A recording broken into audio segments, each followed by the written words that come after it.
Very good morning everyone team. Currently GIFT Nifty ఫ్లాట్లో చూపెడుతుంది. Global markets పరంగా ఇరాన్ యూఎస్ మధ్య సీజ్ ఫైర్ గురించి పాజిటివ్ అప్డేట్స్ కనిపించినాయి. కానీ కరెక్ట్గా నేను ప్రీ మార్కెట్ రికార్డ్ చేస్తున్నాను అన్న ఒక 5 minutes ముందు ఒక నోటిఫికేషన్ వచ్చింది. ఆ నోటిఫికేషన్ నేను క్లిక్ చేసి చూసినప్పుడు యూఎస్ ఫ్రెష్గా ఇరాన్ పైన అటాక్ చేసిందని చెప్తున్నారు. అండ్ అంతేకాదు ఇరాన్ యొక్క మైనింగ్ బోట్స్ మీద అండ్ సేమ్ టైం వచ్చేసరికి ఇరాన్ యొక్క ఎక్కడి నుంచి అయితే అటాక్స్ చేస్తుంటారో మేజర్ ప్లేసెస్ వాటి మీద యూఎస్ ఫ్రెష్గా స్ట్రైక్ చేసిందని చెప్పింది. అండ్ అయితే ఇప్పుడు రైట్నో ఇరాన్ ఇటువంటి టైప్ ఆఫ్ రెస్పాన్స్ ఇవ్వబోతుంది. క్రూడ్ ఆయిల్ మళ్ళీ పెరుగుతుంది, సేమ్ టైం వచ్చేసరికి గోల్డ్ అండ్ సిల్వర్ మళ్ళీ పడుతుంది. కానీ గ్లోబల్ మార్కెట్స్ పరంగా కొంచెం పాజిటివ్ మొమెంటం కనపడుతుంది. వీటన్నిటి గురించి మనం డిస్కస్ చేయాల్సింది ఉంది. సేమ్ టైం ఈరోజు నిఫ్టీ మంత్లీ ఎక్స్పైరీ కూడా ఉంది. సో ఈ మంత్లీ ఎక్స్పైరీ ఎలా ఉండబోతుంది అండ్ అట్లానే కొన్ని ఇంపార్టెంట్ స్టాక్స్ ఉన్నాయి, వాటి గురించి మనం మాట్లాడుకొని వీడియోని అయితే మాత్రం క్లోజ్ చేద్దాం. అయితే మీ అందరు నేను అడిగేది ఒకటే, నేను మా టీం మీకు ఏ టైంలో అయినా కానీ ఎఫర్ట్స్ పెట్టామని అనిపిస్తే డెఫినెట్గా వీడియోని లైక్ చేయండి. ఛానల్ని ఇంకా సబ్స్క్రైబ్ చేసుకోకుండా వీడియో చూస్తూ ఉంటే ఛానల్ కూడా సబ్స్క్రైబ్ చేసుకోండి. ఇదే వీడియో మీ ఫ్రెండ్స్ ఆర్ మీ రిలేటివ్స్ షేర్ చేస్తే హెల్ప్ అవుతుంది అనుకుంటే వాళ్ళకి కూడా షేర్ చేయండి. నా ఫస్ట్ వన్ వచ్చేసరికి లాస్ట్ నైట్ దగ్గర నుంచి మనం మొదలు పెడదాం. అంటే ఎస్టర్డే నైట్ యూఎస్ మార్కెట్స్లో ఏం జరిగిందన్న దగ్గర నుంచి మనం స్టార్ట్ చేద్దాం. ఎస్టర్డే నైట్ యూఎస్ మార్కెట్స్లో అయితే 294 పాయింట్స్ డౌ జోన్స్లో అయితే పాజిటివ్గా క్లోజ్ అవ్వడం మనం చూడగలిగాం. So yesterday night US markets holiday, so దానివల్ల పెద్దగా మనకి మొమెంటం చూపించట్లేదు. యూరోపియన్ మార్కెట్స్ అయితే మాత్రం మనకి 2% పాజిటివ్గా క్లోజ్ అయినాయి. అండ్ సిఎస్సి 40 వచ్చేసరికి 1.76% పాజిటివ్గా క్లోజ్ అయింది. ఎఫ్టీఎస్సి 100 0.22% పాజిటివ్గా అయితే మాత్రం క్లోజ్ అయింది. ఇప్పుడు ప్రెజెంట్ రైట్ నౌ యూరోపియన్ మార్కెట్స్లో majority of the European markets అన్నీ కూడా న్యూట్రల్ విత్ నెగిటివ్లో అయితే మాత్రం ట్రేడ్ అవుతున్నాయి. నా ఇండెక్స్ ఫ్యూచర్స్లోకి వెళ్దాం.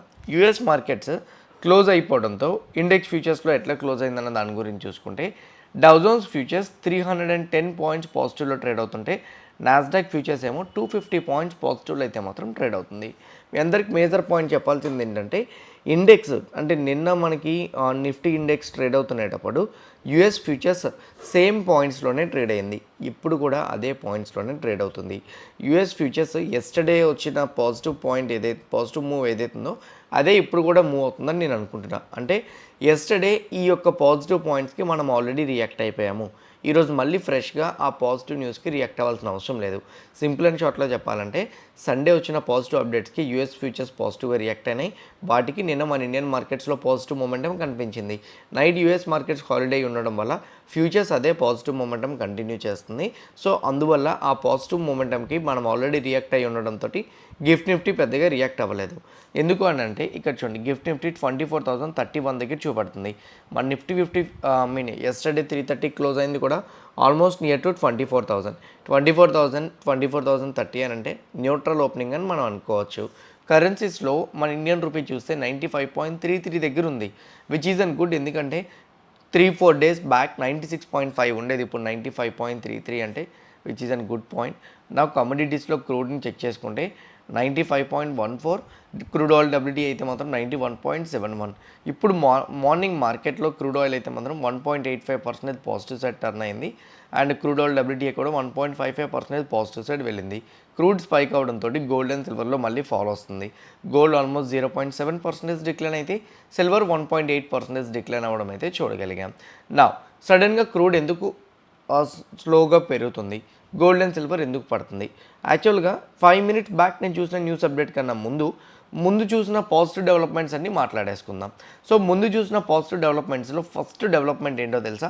ఇరాన్ ఖటాన్కి విజిట్ చేసిందని, అక్కడ సీజ్ ఫైర్ గురించి మాట్లాడుతుంది అని చెప్పి ఒక అప్డేట్ అయితే మాత్రం వచ్చింది. సో ఇప్పుడు present right now direct Iran కూడా ఈ సీజ్ ఫైర్ డిస్కషన్స్లో ఇన్వాల్వ్ అయ్యి పాజిటివ్గా క్లోజ్ చేయడానికి ట్రై చేస్తుంది. కాబట్టి ఒక పక్క ఇది మార్కెట్స్కి పాజిటివ్గా తీసుకునే అవకాశాలు అయితే మాత్రం ఉన్నాయి. ఇంకొకటి కూడా ఉంది. అదేంటంటే ఇరాన్ వల్లే అఫీషియల్గా ఒక న్యూస్ అప్డేట్లో చెప్పారు. అదేంటంటే స్ట్రైట్ ఆఫ్ హార్మోజ్ నుంచి టోల్ ఫీజ్ని తీసుకోవాలని మేమైతే కరెంట్లీ అనుకోవట్లేదు. సో మోస్ట్లీ ఆ యొక్క కండిషన్ ఏదైతుందో తొందరలో దాన్ని మేము తొలగిస్తాము అని చెప్పి ఇరాన్ వాళ్ళు కూడా చెప్పడం జరిగింది. ఇది సెకండ్ పాజిటివ్. ఎందుకంటే ట్రంప్ చెప్పిన కండిషన్స్‌లోని ఒకటి పీస్ డీల్‌కి మీరు ముందుకు రావాలని చెప్పారు. వాళ్ళు ముందుకు వస్తున్నారు. రెండో పాయింట్ ఇంకోటి ఏంటి ట్రంప్ చెప్పింది స్ట్రైట్ ఆఫ్ హార్మోజ్‌ని మీరు టోల్ ఫీని కలెక్ట్ చేయకూడదు. అంటే ఏ షిప్స్‌ని కూడా మీరు ఇబ్బంది పెట్టకూడదని. ఇరాన్ దానికి అంగీకరిస్తున్నట్టు అప్డేట్ కూడా ఉంది. థర్డ్ వన్ ఇంకోటి ఏంటో తెలుసా? ఇలాంటి కైండ్ ఆఫ్ డిస్కషన్‌లో ట్రంప్ ఒక స్టేట్మెంట్ చేశారు. ఏంటంటే ఎంటైర్ కంట్రీస్ ఏవైతే ఉన్నాయో గల్ఫ్ కంట్రీస్ అవన్నీ కూడాను గల్ఫ్ కంట్రీస్ అన్నీ కూడా మేజర్గా పాకిస్తాన్ని మీడియేటింగ్ పెట్టుకొని ఇజ్రాయెల్ వాళ్ళతో కూడా పీస్ డీల్కి ఒప్పందం కుదుర్చుకోవాలని చెప్పారు. అంతవరకు బాగానే ఉంది. దాని తర్వాత ఏం చెప్పారంటే నేనైతే మాత్రం డీలే క్లోజ్ చేయాలని అనుకుంటే కంప్లీట్ డీల్ క్లోజ్ చేసిన తర్వాతనే యూఎస్ బ్లాకెట్ని లిఫ్ట్ చేస్తానని చెప్పారు. దీనికి ఇరాన్ ఎలా రెస్పాండ్ అవుతుంది అనేది చూడాలి. ఎందుకంటే ఇంతకు ముందు ఇరాన్ కూడా ఏం చెప్పిందంటే మేము అంటే పీస్ డీల్ సమయంలోని సీజ్ ఫైర్ సమయంలోని స్ట్రైట్ ఆఫ్ హార్మోజ్ని ఓపెన్ చేసి పెట్టేస్తాం. సేమ్ టైం వచ్చేసరికి మీరు కూడా ఈ స్ట్రైట్ ఆఫ్ హార్మోజ్ని ఓపెన్ చేయడానికి మాకైతే మాత్రం ఓకే ఛాన్స్ ఇవ్వండి అని ఇరాన్ వాళ్ళు యూఎస్ని రిక్వెస్ట్ చేశారు. యూఎస్ వాళ్ళు ఇప్పుడు ఏం చెప్తున్నారంటే ఎప్పటికైనా కానీ క్లియర్గా డీల్ అయితే కంప్లీట్ చేస్తాం, కానీ డీల్ కంప్లీట్ అయినంత వరకు యూఎస్ బ్లాకేడ్ కంటిన్యూ అవుతుందని ట్రంప్ స్టేట్మెంట్స్ చేశారు. దాని తర్వాత అబ్రహం అకార్డ్స్ అని ఉంది కదా, అంటే సింపుల్ చెప్పాలంటే 2020లోని ఇతను అబ్రహం అకార్డ్స్ అని చెప్పేసి ఒక ఎంటిటీ క్రియేట్ చేశారు. అందులో దాంట్లో కూడా యాడ్ అవ్వాలని సేమ్ టైం వచ్చేసరికి దానికి తగ్గట్టుగానే అగ్రిమెంట్ కుదుర్చుకోవాలని ట్రంప్ అయితే మాత్రం చెప్తున్నారు. మేజర్గా ఉన్న పాయింట్స్ ప్రకారంగా సింపుల్గా మాట్లాడుకుంటే ఇరాన్ యురేనియంను టోల్ ఫీ వచ్చేసరికి కలెక్ట్ చేయని చెప్పింది. ఇరాన్ పీస్ డీల్ కోసం మాట్లాడడానికి ఖటార్ వెళ్ళింది.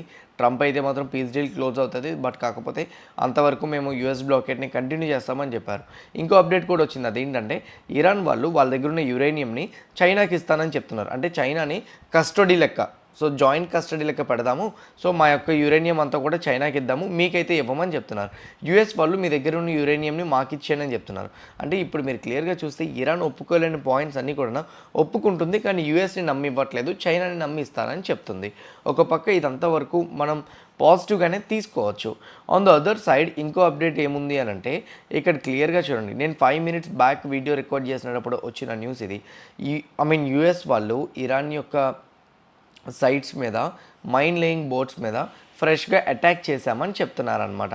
అయితే వాళ్ళు చెప్తున్న దాని ప్రకారంగా ఇదంతా కూడా మేము సెల్ఫ్ డిఫెన్స్ కోసం చేస్తున్నాము. ఎందుకంటే ఇరాన్ ఏ టైంలోనైనా కానీ మా మీద అటాక్ చేయడానికి అవకాశాలు ఉంటాయి.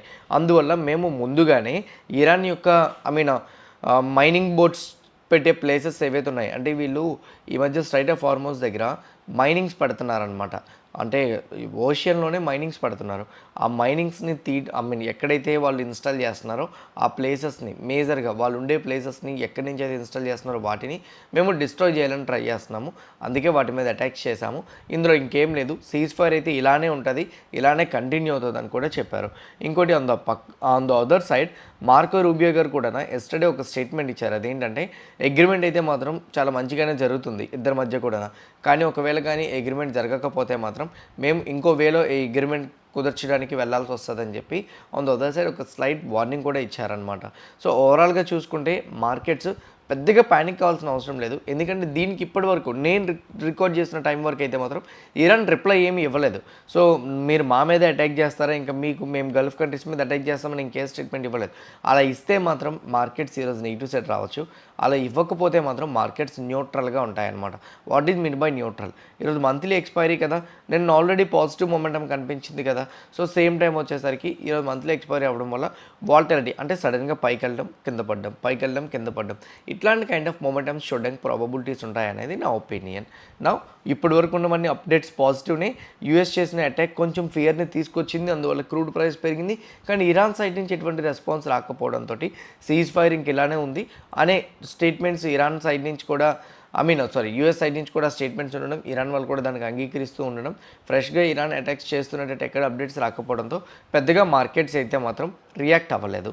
Now FII data DII data ప్రకారంగా చూసుకుంటే on yesterday after long time FII 821 crores buy చేయడం జరిగింది. డిఏ 3856 crores మార్కెట్లో బై చేయడం జరిగింది. వాళ్ళు ఎఫ్ఎండ్ఓలో బిల్ చేసిన పొజిషన్స్ ప్రకారంగా చూస్తే ఎఫ్ఐఏ స్లోగా షార్ట్ కవరింగ్ చేస్తున్నారు. ఎఫ్ఐఐ ఆప్షన్ సైడ్ స్లోగా బుల్లిష్ షెడ్ టర్న్ అయ్యారు. ఈవెన్ ప్రొప్రైటరీ ట్రేడర్స్ కూడా ఆప్షన్ షెడ్ స్లోగా బుల్లిష్ షెడ్ అయితే టర్న్ అవ్వడం జరిగింది. ఎఫ్ఐఐ ప్రొప్రైటరీ ట్రేడర్స్ డేటా ప్రకారంగా ఇద్దరు కూడా మైల్డ్ బుల్లిష్ షెడ్ టర్న్ అవ్వడానికి అయితే చూపిస్తున్నట్టు మనకు ఒక క్లారిటీ అయితే ఉంది. నా ఈరోజు Nifty monthly expiry. So what to expect right now? 24,000 అనేది సైకలాజికల్గా ఉన్న రెసిస్టెన్స్ లెవెల్. ఇంకో పాయింట్ ఏంటంటే 23,800 important resistance level for Nifty. అది ఆల్రెడీ ఎస్టర్డే బ్రేక్ అయిపోయింది. ఇప్పుడు ఏం జరగచ్చు, ఎప్పుడైనా ఇలా మొమెంటం ఇచ్చినప్పుడు, ఓకే, సో దట్ టు ఒక స్ట్రాంగ్ బ్రేక్అవుట్ ఇచ్చినప్పుడు నెక్స్ట్ డే అయితే consolidation mode little bit dip అయినా అవ్వచ్చు. నాకు తెలిసినంత వరకు డే ఎండ్కి మార్కెట్స్ న్యూట్రల్గా క్లోజ్ అవుతాయి అనుకుంటున్నా.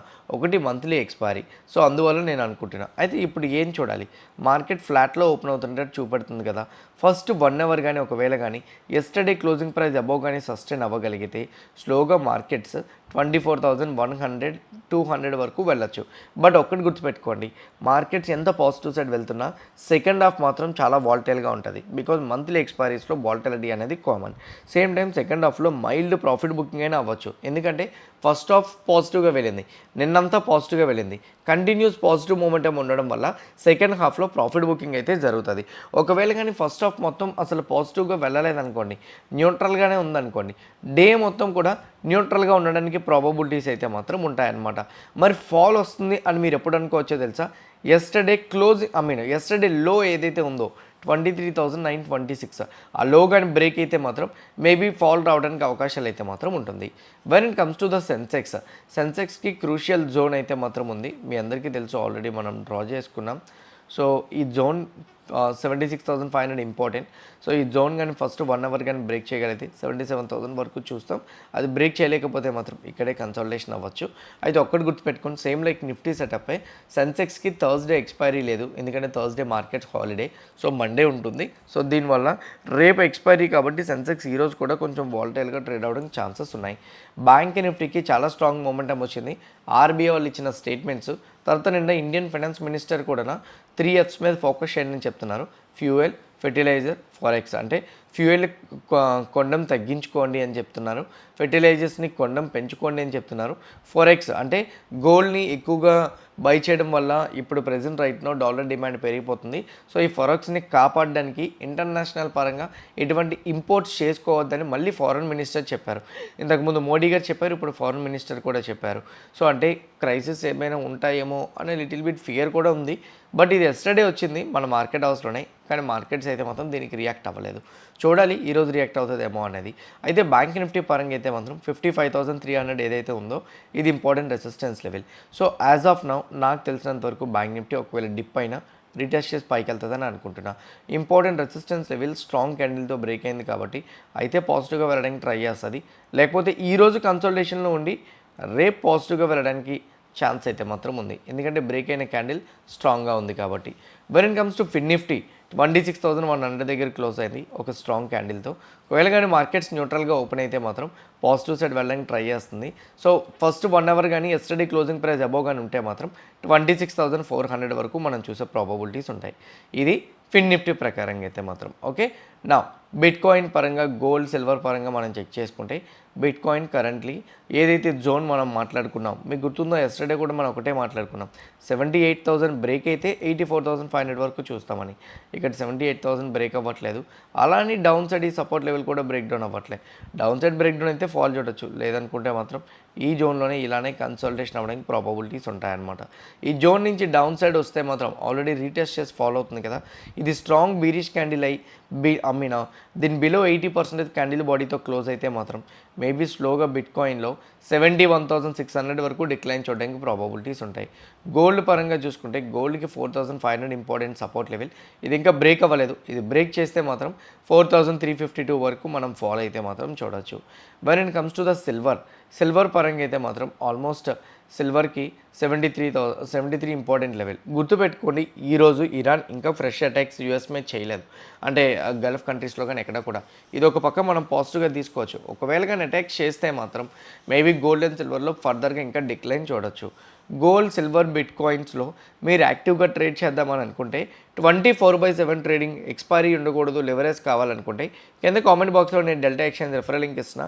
ఆ లింక్ క్లిక్ చేసి అకౌంట్ ఓపెన్ చేసుకోండి. డెఫినెట్గా మీకైతే మాత్రం యాక్టివ్గా ట్రేడ్ చేసుకొని విత్ లెవరేజ్తో మీరు పొజిషన్స్ని ఎన్ని మంత్స్ అయినా కానీ హోల్డ్ చేసుకోవచ్చు. ఇది ఎక్స్పైరీ ఫియర్ ఉండదు కాబట్టి మీకు హెల్ప్ అవుతుందని నేను అనుకుంటున్నా. నా ఇంపార్టెంట్ స్టాక్స్ పరంగా మాట్లాడుకుంటే కొన్ని స్టాక్స్ ఉన్నాయి, వాటి గురించి కూడా మనం మాట్లాడదాం. Aditya Birla fashions earnings release అయినాయి. రెవెన్యూ 15% పెరిగింది, ఎబిటా న్యూట్రల్, మార్జిన్స్ 9.9% డిక్లైన్ అయినాయి, లాస్ 148 crores పోస్ట్ చేశారు. మేబీ ఇది ఆదిత్య బిర్లాని నెగిటివ్ సైడ్ డ్రాగ్ చేయొచ్చు. పినే ల్యాబ్స్ నెంబర్స్ కంప్లీట్ పాజిటివ్గా వచ్చినాయి. లాస్ట్ టైం 28 crore లాస్ కాస్త ఈరోజు 59 crore ప్రాఫిట్ చూపెడుతుంది. మార్జిన్స్ 15.2% ఇంక్రీజ్ అయింది, ఎబిటా 88%, రెవెన్యూ 17% ఇంప్రూవ్ అవడం అయితే చూడగలిగాం. ఆర్వీఎన్ఎల్ నెంబర్స్లో రెవెన్యూ 4.2% డ్రాప్ అయింది. సో ఆర్వీఎన్ఎల్ నెంబర్స్ అయితే మాత్రం అంత స్ట్రాంగ్గా రాలేదు. అమర్ రాజా నెంబర్స్లో అయితే మాత్రం చాలా స్ట్రాంగ్ మొమెంటం కనిపించింది, కానీ వన్ టైం గెయిన్ 181 crore చూపిస్తున్నారు. ఇది రిమూవ్ చేస్తే మాత్రం పెద్ద పాజిటివ్ ఏం లేదు ఇక్కడ. సో నార్మల్గా అయితే మాత్రం అమర్ రాజా నెంబర్స్ అయితే మాత్రం డబల్ డిజిట్తో న్యూట్రల్ నెంబర్స్ వచ్చినాయి. కాన్కర్ నెంబర్స్ అయితే మాత్రం నెగిటివ్ సైడ్ రావడం జరిగింది. ఐఎఫ్బి ఇండస్ట్రీస్ నెంబర్స్లో నెట్ ప్రాఫిట్ 126% పెరిగింది, కొంచెం పాజిటివ్గా ఎక్స్పెక్ట్ చేయొచ్చు. హిటాచి ఎనర్జీ నెంబర్స్ అయితే మాత్రం డబల్ డిజిట్తో గ్రోత్ కనిపించింది. 8 రూపీస్ డివిడెండ్ పర్ షేర్ అయితే ఇస్తున్నారు, ఇది కూడా కొంచెం పాజిటివ్ సైడ్ మనం ఎక్స్పెక్ట్ చేయొచ్చు. సో మేజర్గా ఉన్న స్టాక్స్ చెప్పాను. ఇంకేమైనా నిఫ్టీని ఇంపాక్ట్ చేసే స్టాక్స్ ఉంటే డెఫినెట్గా ఈవినింగ్ పోస్ట్ మార్కెట్ అనాలిసిస్లో చెప్తాను. ప్రెజెంట్ అయితే మాత్రం ఏవి అంతగా నాకు కనిపించట్లేదు. ఇవి మేజర్గా ఉన్న అప్డేట్స్. హోప్ క్లియర్ కట్గా నేను ఎక్స్ప్లెయిన్ చేసిన ప్రతి పాయింట్ కూడా మీకు అర్థమైంది అనుకుంటున్నా. ఎవ్రీ పాయింట్ అర్థమైతే వీడియోని లైక్ చేయండి. ఛానల్ ఇంకా సబ్స్క్రైబ్ చేసుకోకుండా వీడియో చూస్తూ ఉంటే ఛానల్ కూడా సబ్స్క్రైబ్ చేసుకోండి. ఇదే వీడియో మీ ఫ్రెండ్స్ ఆర్ మీ రిలేటివ్కి షేర్ చేస్తే హెల్ప్ అవుతుంది అనుకుంటే వాటికి కూడా షేర్ చేయండి. See all today evening at 5 PM in post market analysis. All the best everyone. Bye bye.